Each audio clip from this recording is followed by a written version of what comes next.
নমস্কাৰ। আজি মই ভিডিঅ'টোত আপোনালোকৰ লগত জ্যোতিষৰ কিছুমান প্ৰতিকাৰৰ কথা পাতিম, যোনবিলাক প্ৰতিকাৰ আপোনাৰ যদি বিবাহ হোৱা নাই, তেতিয়াহ'লে আপুনি কোনবিলাক প্ৰতিকাৰ কৰিলে বেছি ভাল ফল পাব, তাৰ বিষয়ে অলপ আলোচনা কৰিম।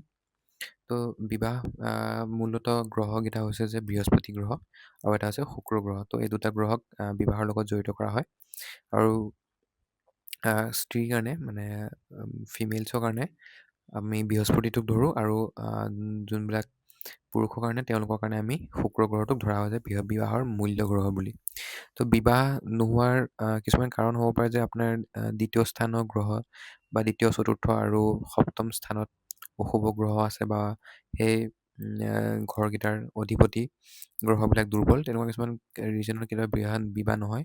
আৰু যদি আপোনাৰ শনিত ল'ৰাবিলাকৰ শুক্ৰ গ্ৰহ পীড়িত অৱস্থাত আছে বা নৱাংশত বেছি অধিক পাপগ্ৰহ আছে, বা ধৰি লওক ছোৱালীবিলাকৰ শনিত যদি বৃহস্পতি অশুভ হৈ আছে, বৃহস্পতি দুৰ্বল হৈ আছে, বা বৃহস্পতি লগত যদি পাপগ্ৰহ আছে, তেনেকুৱাবিলাক পৰিস্থিতিত বিয়া হ'বলৈ দেৰি হয় বা বিয়া হোৱাত প্ৰব্লেম ফেচ কৰা দেখা যায়। আৰু কেতিয়াবা আপোনাৰ মংগলো ছোৱালীজনী শনিত যদি মংগলৰ অৱস্থাটো বৰ এটা ভাল নহয়, তেতিয়াও আপোনাৰ বিবাহৰ কাৰণে প্ৰব্লেম হোৱা দেখা যায়। তাৰপিছত আমি যদি আলোচনা কৰোঁ যে কেনেকুৱা কিছুমান আপোনালোকে প্ৰতিকাৰ কৰিলে বেছি বিবাহত সুফল পাব।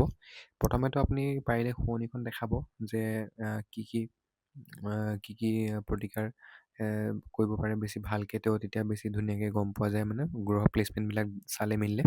কিন্তু তেতিয়াও যদি মই আলোচনা কৰোঁ যে কোনবিলাক আপুনি প্ৰতিকাৰ কৰিব পাৰে যদি নেদেখুৱাকৈ, তেতিয়াহ'লে হৈছে যে আপুনি প্ৰথমতে যদি কোনোবা ল'ৰা হয় বা ছোৱালী হয়, তেওঁ প্ৰত্যেক বৃহস্পতিবাৰে বা দৈনিক কৰিলেও একো নাই, দৈনিক যদি কৰে তেতিয়া অলপ হালধি 1 চামুচমান বা অলপ আধা চামুচমান যদি গা ধোৱা বাল্টিঙত পানীত যদি দি পেলাই প্ৰত্যেক দিনে গা ধুৱে, তেতিয়া বহুত বেছি ভাল দেখা যায়।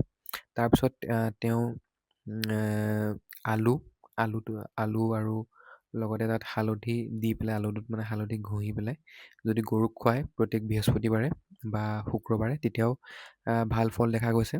তাৰপিছত যদি আপুনি এজোপা কলগছ ৰুই লয় ঘৰৰ উত্তৰ পূব কোণত, আৰু ৰুই লৈ পেলাই তাক যদি সদায় পানী আৰু তাৰ ভৰণ পোষণৰ তাক যদি আপুনি হেৰি কৰে, ভালকৈ কেয়াৰ লয়, তেতিয়াও আপোনাৰ যিহেতু আমি কলগছজোপাক বৃহস্পতি গ্ৰহৰ লগত আমি জড়িত কৰোঁ, কাৰণ আমি যিকোনো মংগল কামত যেনেকৈ বৃহস্পতি গ্ৰহটো দৰকাৰ হয়, তেনেকৈ আমি কলগছজোপাও আমাৰ বহুত বেছি দৰকাৰী বস্তু হয়। তো সেইটো কাৰণে আমি কলগছজোপাকো যদি তেনেকৈ ভালকৈ নীতি নিয়মেৰে যদি তেওঁক বৃহস্পতিবাৰ এটাত বা আপোনাৰ বৃহস্পতি পূৰ্ণবাসু নক্ষত্ৰত ৰবি পুষ্য নক্ষত্ৰত যদি আমি তেওঁক ঘৰত হেৰি কৰোঁ, ৰুওঁ আৰু ৰুই পেলাই তেওঁক যদি আমি ভালকৈ পানী দি পেলাই ভৰণ পোষণ কৰোঁ, তেতিয়াও বহুত বেছি ভাল দেখা যায়।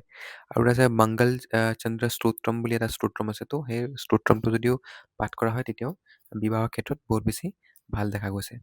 আৰু এটা প্ৰতিকাৰ আছে যে আপুনি যদি বৃহস্পতিবাৰে বিষ্ণু মন্দিৰত গৈ পেলাই শংখ আৰু তুলসী মালা, খৰম আৰু হালধীয়া বস্ত্ৰৰ লগতে দক্ষিণা আৰু পাৰিলে অলপ সোণৰ মূল্য বা সোণৰ বস্তু গুড়ি অলপ যদি দান কৰিব পাৰে, তেতিয়াও বিবাহৰ কাৰণে বহুত বেছি ভাল দেখা গৈছে।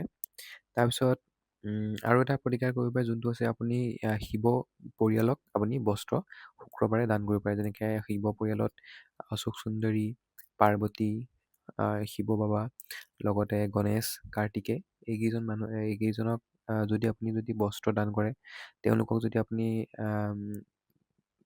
তেওঁলোকৰ নামত যদি আপুনি ঘিউ চাকি জ্বলায় আৰু লগতে মিঠাই, বগা মিঠাই যদি দান কৰে, লগতে ফল মূল যদি দিয়ে, তেনেকৈ যদি আপুনি শুক্ৰবাৰে যদি দান কৰিব পাৰে, আৰু লগতে চিল্কৰ বস্তু দিব লাগে, চিল্কৰ বস্তু যদি আপুনি দিয়ে, তেতিয়া আপোনাৰ বিবাহৰ কাৰণে বহুত বেছি ভাল ফল পোৱা দেখা গৈছে।